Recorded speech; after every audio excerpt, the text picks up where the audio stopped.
आज हमारे साथ हैं विनोद दास, एक ऐसे पिता जिन्होंने जिंदगी का सबसे बड़ा गम झेला।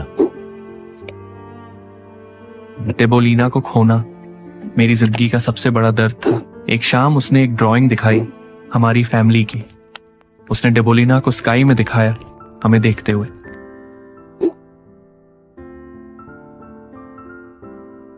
हम समझ सकते हैं कि वो टाइम कितना टफ रहा होगा, लेकिन आज आप यहाँ हैं, ये आपकी हिम्मत का सबूत है।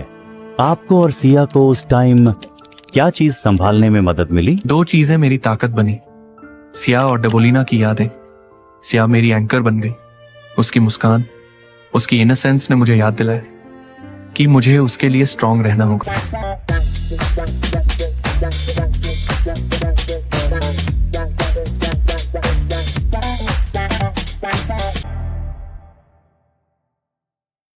वेलकम बैक दोस्तों, माइंडसेट मैटर में आपका स्वागत है। एक ऐसा पॉडकास्ट जो आप तक लाता है कहानियां, जज्बे, हौसले और जिंदगी के वो सबक जो सबको इंस्पायर करते हैं लाइफ में कभी न हार मानने के लिए। मैं हूं संस्कृत, आपका एआई होस्ट, और आज का एपिसोड है बहुत ही इंस्पिरेशनल और दिल को छू लेने वाला।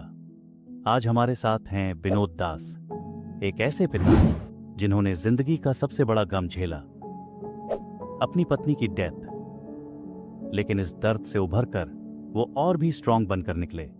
सब कुछ एक इंपॉर्टेंट डिसीजन की वजह से जो उन्होंने और उनकी पत्नी डेबोलिना ने अपनी शादी के शुरुआती दिनों में लिया था, एक टर्म लाइफ इंश्योरेंस पॉलिसी लेना। हाँ, आपने ठीक सुना।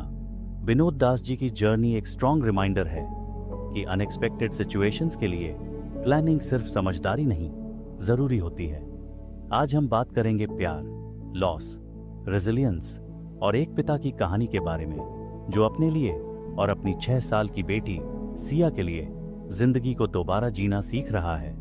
विनोद, आपका स्वागत है हमारे शो में, और यहाँ आकर अपनी लाइफ से जुड़े उस डिस्कशन और अपनी जिंदगी की इतनी बड़ी घटना को हमारे लिसनर्स के साथ शेयर करने के लिए। तो आइए शुरू करते हैं एक दिल को छू लेने वाली कहानी के साथ। तो शुरू करें विनोद जी। हाँ बिल्कुल, आपका शुक्रिया संस्कृत जी। आपने मेरी कहानी आपके लिसनर्स के साथ शेयर करने और मुझे अपने शो पर बुलाने के लिए, मेरे लिए ये एक ऑनर की बात है।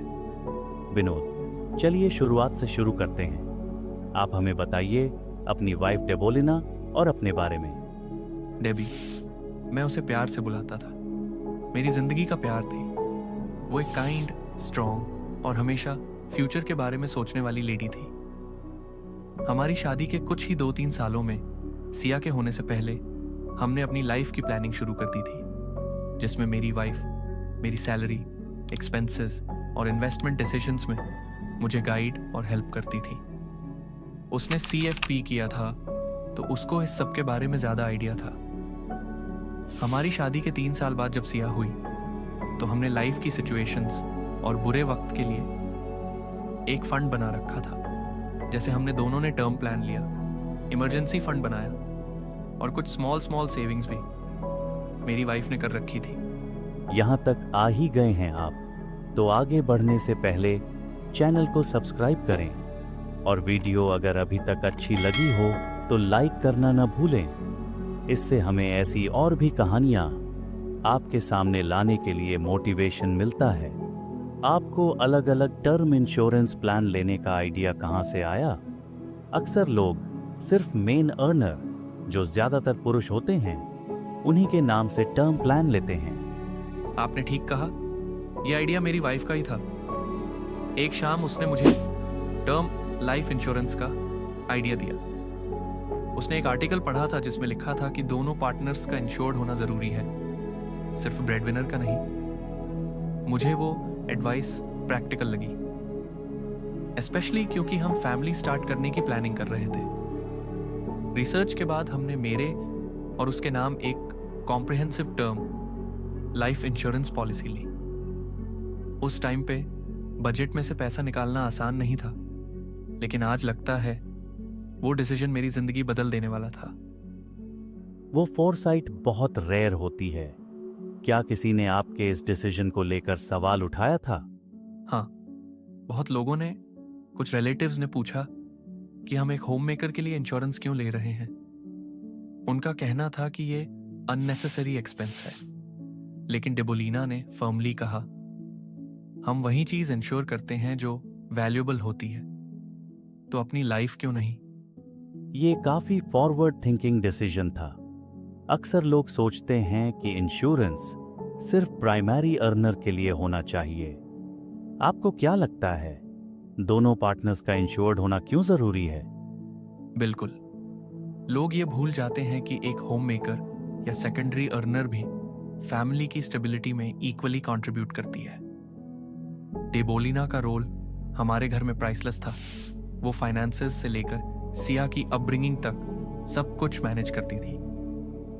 टर्म लाइफ इंश्योरेंस सिर्फ फाइनेंशियल कुशन नहीं होता, ये एक मैसेज भी होता है।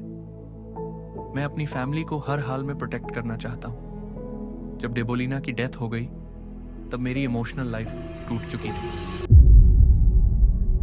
तो ये पॉलिसी मेरी फाइनेंशियल लाइफ का सहारा बन गई। विनोद, मुझे पता है कि आपने लाइफ का सबसे टफ फेस किया। क्या आप हमें उस समय के बारे में बता सकते हैं जब डेबोलिना आपको छोड़ गई? आज भी उस टाइम के बारे में बात करना मुश्किल होता है। सब कुछ एकदम से हुआ। एक रूटीन चेकअप, लेट डायग्नोसिस, और कुछ ही महीनों में वो चली गई। मैं अंदर से टूट गया था, इमोशनली, मेंटली और बाद में फाइनेंशियली भी। सिया को ये बताना कि उसकी मम्मा कभी वापस नहीं आएगी, वो मेरी जिंदगी का सबसे पेनफुल मोमेंट था। वो बार बार पूछती थी, मम्मा कब आएंगी। मैं समझ सकता हूं कि ये टॉपिक आपके लिए कितना पर्सनल है। जब डेबोलिना चली गईं, तब जिंदगी कैसे बदली? कौन से चैलेंजेस आए और आपने उनसे कैसे डील किया? डेबोलिना को खोना मेरी जिंदगी का सबसे बड़ा दर्द था। ये सब कुछ एकदम से हुआ और मैं और मेरी बेटी इस सिचुएशन के लिए बिल्कुल तैयार नहीं थे। पहला चैलेंज था सिया को एक्सप्लेन करना कि उसकी मम्मा अब कभी नहीं आएंगी।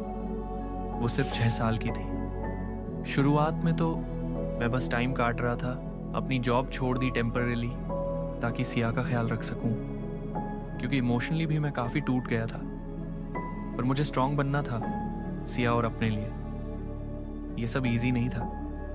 रातों की नींद चली गई और दिन बहुत लंबे लगते थे। कभी कभी लगता था कि मैं ये सब हैंडल नहीं कर पाऊंगा। उसके बाद फाइनेंशियल स्ट्रेस आया। डेबोलिना के जाने के कुछ ही दिन बाद मेरी नौकरी भी चली गई, कंपनी में लॉस होने की वजह से। कंपनी के ओनर ने कंपनी बंद कर दी। जब रेगुलर इनकम बंद हुई तब मेरी वाइफ के उस समय लिए गए सारे निर्णय ने हमें संभाला, नहीं तो हमें बहुत समस्या होती। उसके बीमा से मिले पैसों से घर का खर्चा, सिया की स्कूल फीस और बेसिक नीड्स चलाने में मुझे हेल्प मिली। वो टाइम बहुत ही टफ रहा होगा। क्या आपने कभी अपनी एक्सटेंडेड फैमिली से मदद मांगने का सोचा? नहीं, डेबोलिना और मैंने लव मैरिज की थी, उसके फैमिली के अगेंस्ट। मेरी फैमिली सपोर्टिव थी, लेकिन उनकी क्षमता सीमित थी। मैं किसी पर बोझ नहीं डालना चाहता था। मुझे लगा मुझे ये सब खुद संभालना चाहिए, फॉर सिया एंड डेबोलिनाज मेमोरी। हम समझ सकते हैं कि वो टाइम कितना टफ रहा होगा, लेकिन आज आप यहाँ हैं, ये आपकी हिम्मत का सबूत है। आपको और सिया को उस टाइम क्या चीज संभालने में मदद मिली? 2 चीजें मेरी ताकत बनी, सिया और डेबोलिना की यादें। सिया मेरी एंकर बन गई। उसकी मुस्कान, उसकी इनोसेंस ने मुझे याद दिलाया कि मुझे उसके लिए स्ट्रांग रहना होगा। एक शाम उसने एक ड्राइंग दिखाई हमारी फैमिली की। उसने डेबोलिना को स्काई में दिखाया, हमें देखते हुए। तब मुझे रियलाइज हुआ, अब मुझे माँ और पापा दोनों बनना होगा उसके लिए। फिर कुछ मेरे फ्रेंड्स, रिलेटिव्स और एक काउंसलर भी थे जिन्होंने मुझे ग्रीफ से डील करने में मदद की। सबसे बड़ी बात, डेबोलिना के प्लान की वजह से जो फाइनेंशियल सेफ्टी नेट था, उसने मुझे मेंटल पीस दिया, जिससे मैं अपनी जिंदगी दोबारा बिल्ड कर सका। ये तो सच में इंस्पायरिंग है। जब आपने नई जिंदगी शुरू की, उस प्रोसेस में क्या चैलेंजेस थे? पहला चैलेंज था एक नई जॉब का। काफी महीनों वर्क प्लेस से दूर रहने के बाद एम्प्लॉयर्स को अपनी कैपेबिलिटी दिखाना टफ था। दूसरा चैलेंज सिया की इमोशनल नीड्स हैंडल करना था। वो छोटी थी लेकिन डीपली अफेक्टेड थी। उसकी ज़रूरत और मेरी हीलिंग दोनों को बैलेंस करना कभी कभी इम्पॉसिबल लगता था। तीसरा था सोसाइटी का प्रेशर। कभी कभी लोग ऐसे सवाल पूछते थे या ऐसी एडवाइस देते थे जो और भी तकलीफ देती थी। लेकिन मैंने सीखा फोकस सिर्फ एक चीज पर होना चाहिए, सिया और हमारा फ्यूचर। आपने बहुत हिम्मत दिखाई है विनोद। इंश्योरेंस पे आउट ने किस तरह आपकी लाइफ को रीबिल्ड करने में मदद की? वो एक लाइफलाइन थी। उस पैसों से मैंने रेंट, सिया की एजुकेशन और अपनी जॉब सर्च के एक्सपेंसेस कवर किए। उसने मुझे ग्रीफ के टाइम में डेस्परेट डिसीजंस लेने से बचाया। मैंने उस पैसों का एक हिस्सा एक स्मॉल ऑनलाइन कंसल्टिंग बिजनेस शुरू करने में लगाया, जो अब मेरी प्राइमरी इनकम सोर्स बन चुका है। ये फाइनेंशियल सपोर्ट ने मुझे कॉन्फिडेंस दिया कि मैं रिस्क ले सकूं और हमारी लाइफ दोबारा सही कर सकूं। आपकी जर्नी एक मिसाल है। अगर आप एक लेसन हमारे लिसनर्स के साथ शेयर करना चाहें तो वो क्या होगा? प्लान करो अनएक्सपेक्टेड के लिए। लाइफ अनप्रेडिक्टेबल है और फाइनेंशियल प्लानिंग सिर्फ पैसा जमा करना नहीं, ये सिक्योरिटी और पीस ऑफ माइंड का सवाल है। अपने लाइफ पार्टनर को इंश्योर करना सिर्फ एक प्रैक्टिकल नहीं, एक लविंग और रिस्पॉन्सिबल एक्ट भी है। और कभी अपनी खुद की ताकत को अंडर एस्टिमेट मत करो। सबसे अंधेरी रातों में भी आप गिर के दोबारा उठने की ताकत ढूंढ सकते हो।